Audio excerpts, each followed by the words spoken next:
From the Seascape Tree Solutions Weather Center, here's your exclusive AccuWeather forecast with meteorologist John Feerick. Partly cloudy tonight, low 27. Mostly sunny tomorrow, high 46. Turning out mostly cloudy tomorrow night. A little bit of snow toward daybreak, down to 32. Periods of snow Monday, brisk and cold. Total accumulation 2 to 4 inches.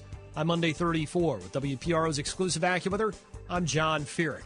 Thanks, John. And right now it's 32 degrees at the weather station. I'm Laura Clarizio. Up next, the Coalition. WPRO News Time is 6:06.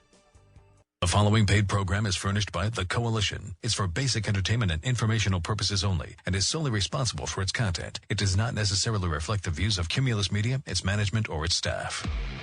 News Talk 630 and 99.7 FM WPRO presents The Coalition with hosts Pat Ford and Dane Fisher.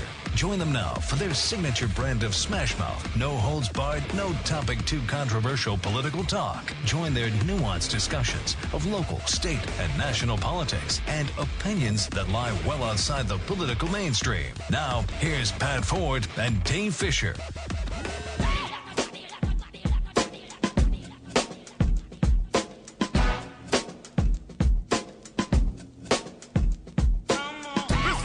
We are the Coalition, loud and proud, outrage porn-free, civilly disobedient radio on the web at coalitionradio.us, facebook.com/the Coalition Radio, on the mighty Twitter at Coalition_radio, and of course on the Worldwide Radio Coalition Network here on WPRO 630 AM, 99.7 FM, streaming live.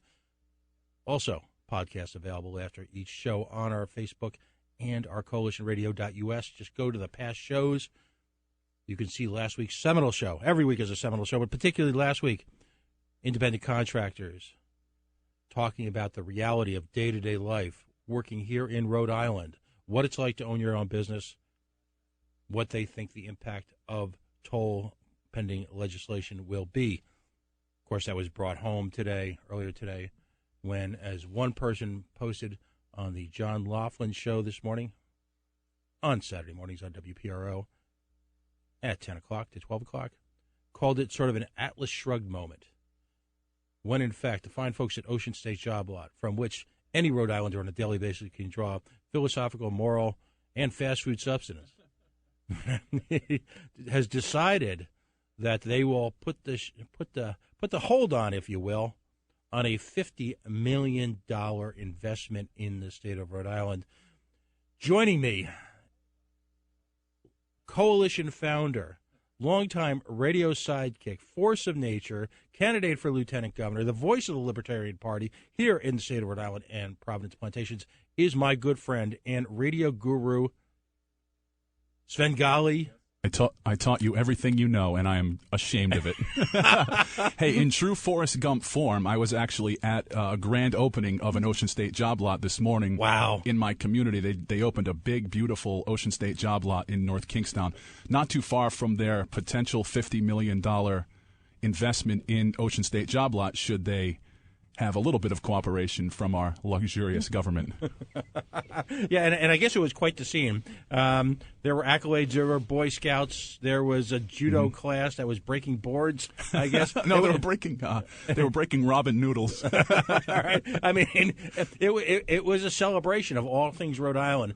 And at the very last minute, in probably a scene not dissimilar from, again, talk about seminal, a movie that affected my life, one of the great film noirs in American history, that, of course, would be Animal House. I thought you were going to say Uncle Buck. No, that too. But in the scene for Animal House, they had their own version of the Deathmobile and the parade when they'd ask, oh, by the way, I know you all love us.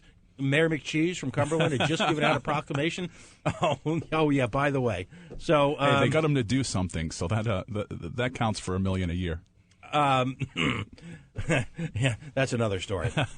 But buried in all of this, in this Sturm and Drang of tolls, which we consider a critical issue here at the Coalition, buried in the $9 billion budget, yes, $9 billion budgets of the state of Rhode Island and Providence Plantations, is, I think, and I'm going to make an effort on this show not to politicize things, because there is enough material to cover here and enough human impact on a very basic level that there's plenty of room for emotion. But I if I could say as myself, independently of my guests, perhaps one of the most vile things that I've seen in my 50-plus years of watching politics is what appears to be a complete recasting of laws governing medical cannabis.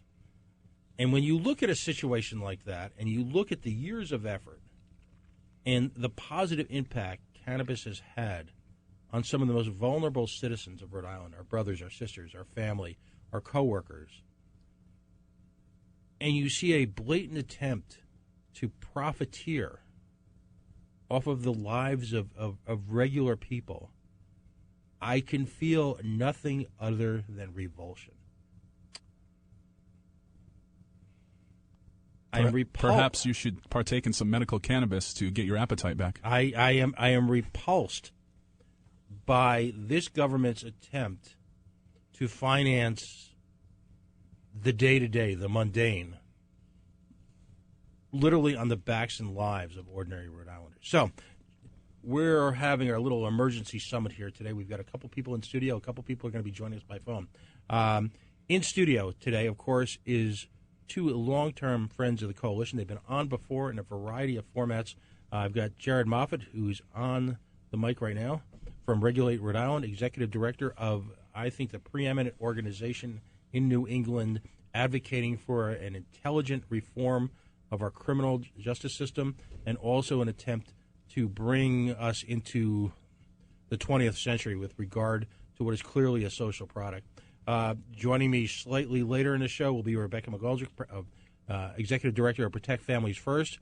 She's been on our show before and discussed in a quite poignant manner the impact of the criminal justice system and the ongoing criminalization of what is an everyday social product upon members of the community. Joining us later after the break will be Joanne Leviton with RIPAC, a patient advocacy group that has been since day one a really a force of nature behind attempting to keep Rhode Island, I don't know, just let's call it just human, and with respect to how they deal with folks who need to use and embrace medical cannabis as part of their lives. First of all, Jarrett, welcome back to the show.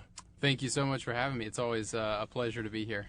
So let's go through a little bit of medical marijuana, medical cannabis 101. You know, what's astonishing about this is that a lot of us in the activist community, I'll call it the general activist community, and then folks like yourself who have really focused like a laser on this issue for several years, had considered a lot of this established law to the point where this was just seemed like a system that was humming along in the background, taking care of people, probably needed some work, some tuning up. But I don't think any of us ever considered a moment where government would essentially pull the rug out from under it. Can you give us sort of a synopsis of if you're ill in this state, whether it be any one of a number of maladies, cancer, MS, how does the system work currently? So what a lot of folks don't realize is that people who need medical cannabis have tried other treatments, other prescription drugs to alleviate their symptoms. You mentioned MS, cancer, chronic pain. A lot of these patients have tried opiate medications. They've tried other harsh drugs with side effects that cause a lot of problems.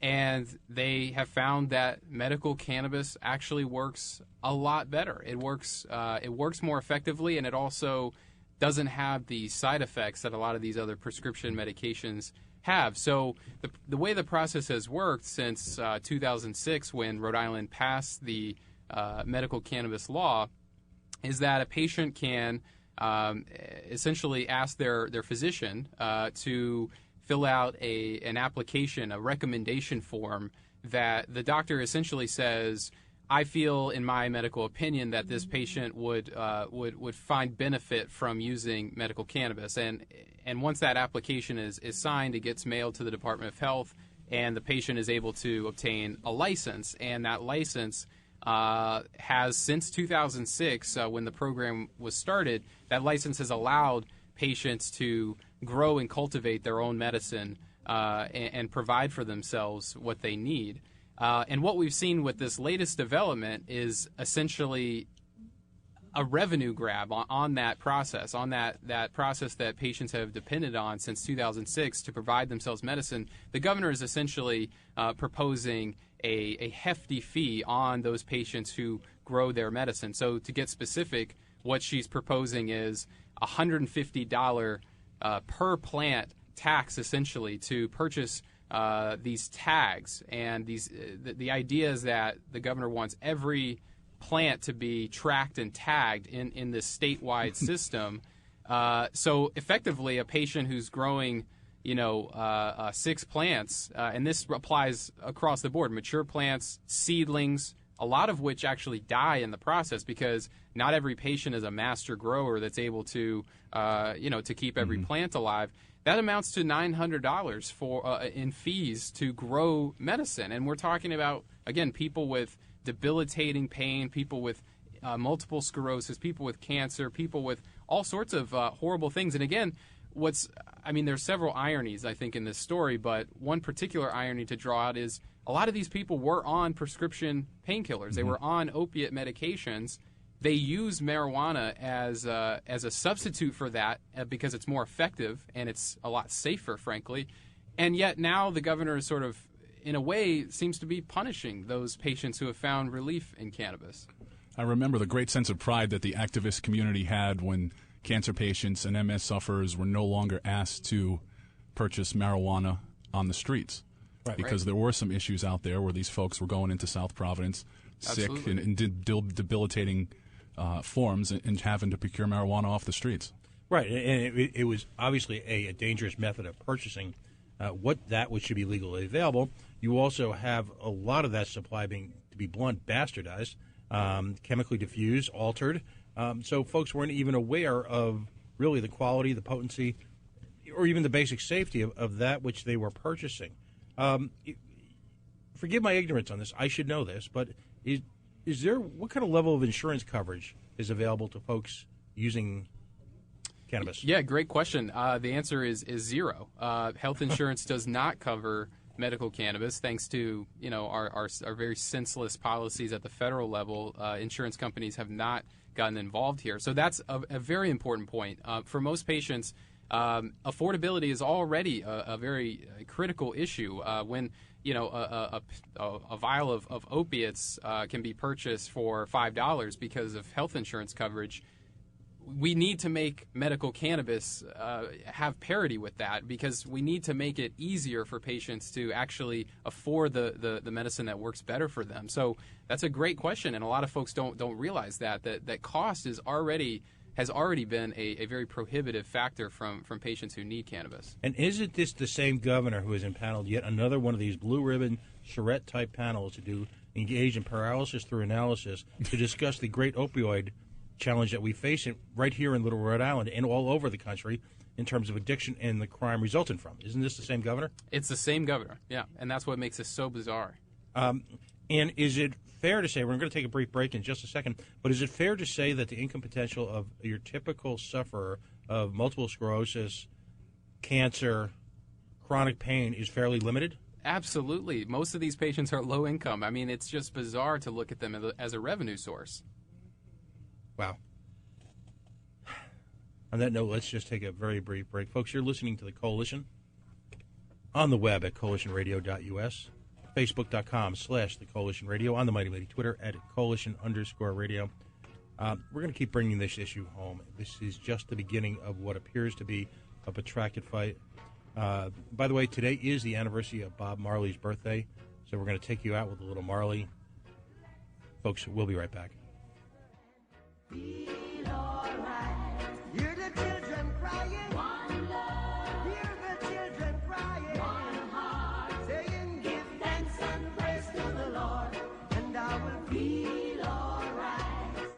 You hear him here and watch him there. He's here, there, and everywhere. It's Rhode Island's anchorman, Gene Valicenti. Weekday mornings from 6 till 9 on WPRO. Need a vacation but don't have the funds? Don't worry yourselves. Just stop by Halfway Tree Authentic Jamaican Cuisine for a quick trip to the islands. Enjoy some authentic Jamaican food from Halfway Tree, named Best of Rhode Island by Rhode Island Monthly Magazine. Plus, every Saturday, it's New England's #1 weekly Caribbean party with Paul Michael. Halfway Tree is located in downtown Providence at 150 Chestnut Street. Visit us online at halfwaytreeri.com. Halfway Tree is Rhode Island's leading source for authentic Jamaican food.